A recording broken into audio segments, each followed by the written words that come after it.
बेरोजगारों और युवाओं की चिंता करें सभापति महोदय, मैं बताना चाहता हूं कि कोई छात्र अगर पढ़ाई करता है, कोई युवा पढ़ाई कर रहा है, एग्ज़ाम की तैयारी करता है, बड़ी मेहनत से वो घर बार छोड़ करके उसके माँ बाप के अरमान होते हैं, और जब मेहनत करने के बाद वो परीक्षा देने जाता है और परीक्षा देने के बाद जब वो पढ़ता है, दूसरे दिन तीसरे दिन मीडिया में आता है कि पेपर आउट हो गया।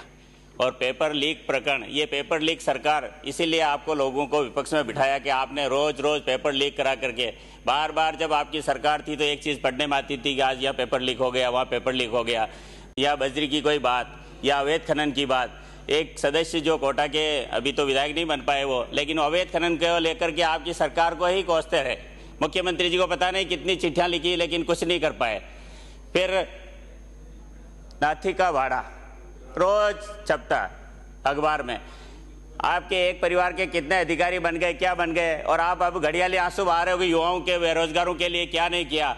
आज पहला बजट है, हमारे मुख्यमंत्री जी ने, वित्त मंत्री जी ने घोषणा की है कि हम 4 लाख युवाओं को रोजगार देंगे, नौकरियां देंगे। जब हमारा अंतिम बजट आए तब आप खड़े होकर के प्रश्न करना कि हमने 4 लाख नौकरियां दी। मैं आपको विश्वास दिलाता हूं कि हमारी सरकार 4 लाख नौकरियां देगी, आपको उसको गिन कर बताएंगे। ये डबल इंजन की सरकार है। पहले दिल्ली में हमारी सरकार थी, यहाँ आपकी सरकार को हटा करके हम बने तो डबल इंजन की सरकार बनी, और थोड़े दिनों बाद जब वापस चुनाव हुए तो हमारी सरकार बन गई। हाँ, थोड़े बहुत जरूर आप लोग खुश हुए कि 99 पे आ गए, हम 99 पे आ गए। मैं भगवान से प्रार्थना करता हूँ कि आप जिंदगी भर 99 पे रहे और हमारी सरकार बराबर बनती रहे। तो मैं देश के यशस्वी प्रधानमंत्री मोदी जी को भी बधाई देता हूँ कि उन्होंने तीसरी बार सरकार बनाई। उप मुख्यमंत्री जी दिया कुमारी जी को धन्यवाद देता हूँ कि उन्होंने मेरे क्षेत्र में जिस तरीके से ब्राह्मणी नदी पर एक एनीकट की घोषणा की, और वो जो पुलिया बन रही है, बड़ी एनीकट कम काजवे या बड़ी पुलिया, उससे मेरे आदिवासी क्षेत्रों को आने जाने के लिए जो रावत बाटा होकर के जाना पड़ता था, बरसों पुरानी मांग थी, और वो जंगल में एक पुलिया बनेगी तो निश्चित रूप से 5-4 ग्राम पंचायतों को फायदा होगा। तो मैं उसके लिए भी आपको धन्यवाद देता हूँ। श्रीपुरा के निकट एक सड़क जो जंगल में होकर निकलती, फॉरेस्ट लेंस में थोड़ी दिक्कत रहेगी, थोड़ा समय लगेगा, लेकिन पहले बजट में आपने उस सड़क की घोषणा कर दी, जिससे हमारे हरिमोहन जी की विधानसभाओं को जोड़ने का मौका मिलेगा। तो उसके लिए भी मैं आपके धन्यवाद देना चाहता हूँ सभापति महोदय, आपके माध्यम से। एक मेरी सड़क 9 मील चौराहा गंगरार साड़ास बेगू से MP सीमा तक जो 94 किलोमीटर की है, उसके लिए 129 करोड़ रुपए की लगभग लागत आएगी, और आपने प्रथम बजट में मुझे इस मेरे क्षेत्र के लोगों को दी है। तो मैं इसके लिए क्षेत्र की जनता की तरफ से और आपकी तरफ से, क्योंकि पिछली बार जब मैं विधायक था तब भी मेरी इच्छा थी कि यह सड़क बन जाए, लेकिन उस समय लास्ट टाइम पे होने से नहीं बन पाई, तो इस बार पहले बजट में आने से मैं आपका धन्यवाद करता हूँ।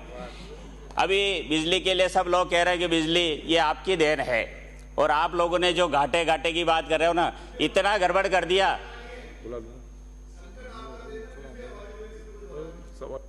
करेंगे, इसका भी हमारे मुख्यमंत्री जी ने घोषणा की कि हम किसानों को दिल में बिजली देने का काम करेंगे, और आने वाले समय में अभी 4.5 साल तो कोई चुनाव नहीं, हम वापस मिलेंगे तो आपको बताएंगे कि अब किसानों को दिन में बिजली मिलने लगे। इस बात की भी भारतीय जनता पार्टी की सरकार व्यवस्था करेगी।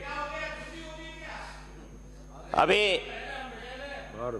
सभापति महोदय, किसानों को दिल में बिजली मिले, इसके लिए 400 kV GSS, 220 kV GSS, 33 kV GSS, और ऊर्जा मंत्री भी यहाँ विराजमान है। मैं ऊर्जा मंत्री जी आपका भी धन्यवाद करता हूँ कि मेरे विधानसभा क्षेत्र में एक 220 kV का GSS बनेगा, जिससे मेरे क्षेत्र में जो लोड सेटिंग, ट्रिपिंग या किसानों को समय पे बिजली नहीं मिलना, ऐसी समस्या, उसका समाधान होने की पूरी संभावना रहेगी, और मेरे क्षेत्र के लोगों को फायदा मिलेगा।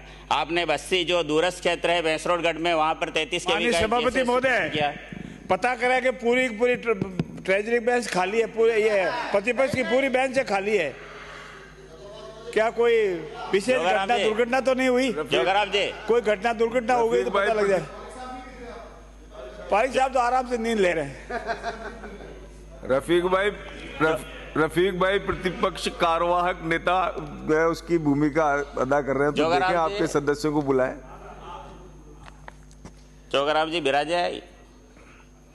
अभी एक बात और कि ब्राह्मणी नदी पर एक बड़ा बांध बनने वाला है, मेरे ख्याल से बिसलपुर इधर पानी देना, तो उसके लिए भी वहाँ तो वहाँ 500 करोड़ की लागत से एक बड़ा बांध बनने वाला है। तो मेरे क्षेत्र में भी छोटी मोटी कोई डिमांड रहेगी वहाँ, तो वहाँ खेती के लिए कोई उपलब्धता हो सकती, तो उसके लिए मैं मुख्यमंत्री जी का और वित्त मंत्री जी का ध्यान चाहूँगा कि उस पर थोड़ा ध्यान दिया जाए। एक बाड़ोली मंदिर है रावत बाटा में, वहाँ पर 22 साल पहले नटराजन की मूर्ति चोरी हो गई थी, और वो एक घिया नाम का कोई तस्कर था, उसने चोरी का प्रकरण लंबा चला, लेकिन मैं देश के यशस्वी प्रधानमंत्री जी को धन्यवाद देता हूं कि उन्होंने उस मूर्ति को लंदन में पकड़वा करके वापस लाए और हमारे रावत बाटा में शिफ्ट किए। उसके लिए मैं बधाई देता हूं देश के प्रधानमंत्री जी को। और अभी रफीक जी आप बोल रहे थे ना, आपकी सरकार थी तो इनको तो मंदिर से कोई लेना देना नहीं।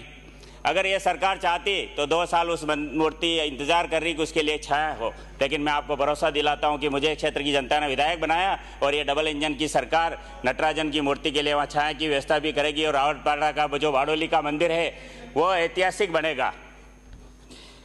फिर छोटे मोटे काम जो चिकित्सा संबंधी है, चिकित्सा में कुछ दिक्कत आ रही है कि भाई जल्दी से इलाज नहीं मिलता है, तो मेरा चिकित्सा मंत्री जी से आग्रह रहेगा कि उसके ऊपर थोड़ा ध्यान दे करके कि जैसे ही हॉस्पिटल में जाते हैं उसको तुरंत इलाज मिलना चाहिए।